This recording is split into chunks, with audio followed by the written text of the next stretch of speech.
오늘은 제가 지부에서 상담하면서 자주 여쭤보는 질문 중에 신용정보 변동과 관련된 내용으로 준비해봤습니다.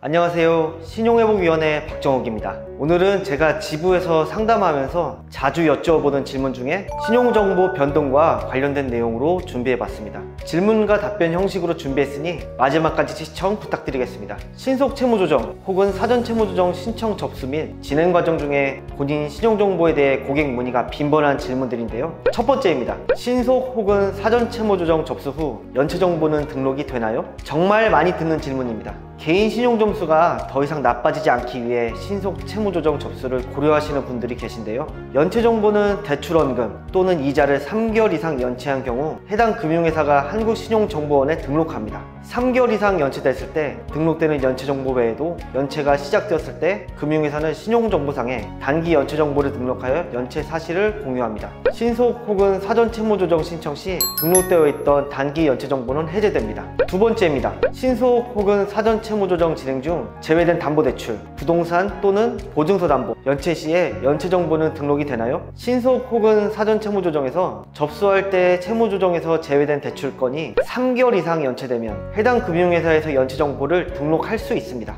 또한 연체에 대한 압류, 임의경매 등 여러가지 채권 보전 조치를 취할 수 있기에 제외된 채무는 상환에 유의해야겠습니다. 세 번째입니다. 신속 혹은 사전 채무조정 진행 중 제외된 보증서 담보대출, 예를 들어 햇살론, 관련 보증기관에서 대입연체 후 채무조정에 포함된 경우 연체정보는 어떻게 변동하나요? 햇살론과 같은 보증서 담보대출은 보통 연체에 따른 보증기관의 대입연체 시까지 채무조정에 포함되진 않으며 3개월 이상 연체한 경우 대출을 취급한 금융회사와 대입연체를 해준 보증기관은 각각 연체정보 및 대지급 정보를 한국신용정보원에 등록하게 됩니다. 그러나 수정조정을 통해 보증기관의 대지급 채무와 대출 취급 금융회사의 잔존 채무를 채무조정에 포함시킬 경우에는요, 해당 연체정보 및 대지급 정보는 해지할 수 있습니다. 신속 혹은 사전 채무조정 상담 시 많은 분들께서 신용점수 및 연체정보 등록 여부를 민감하게 생각하고 있어 채무조정에서 제외된 채무에 대한 정상적 상환의 필요성을 설명드리고 강조하고 있습니다. 특히 보증서 담보대출 대입연체 시 대지급 정보 및 연체 정보가 등재됨을 정확하게 설명드리고 있고요. 이 역시 연체 3개월 전에 신청하는 의미가 신용점수나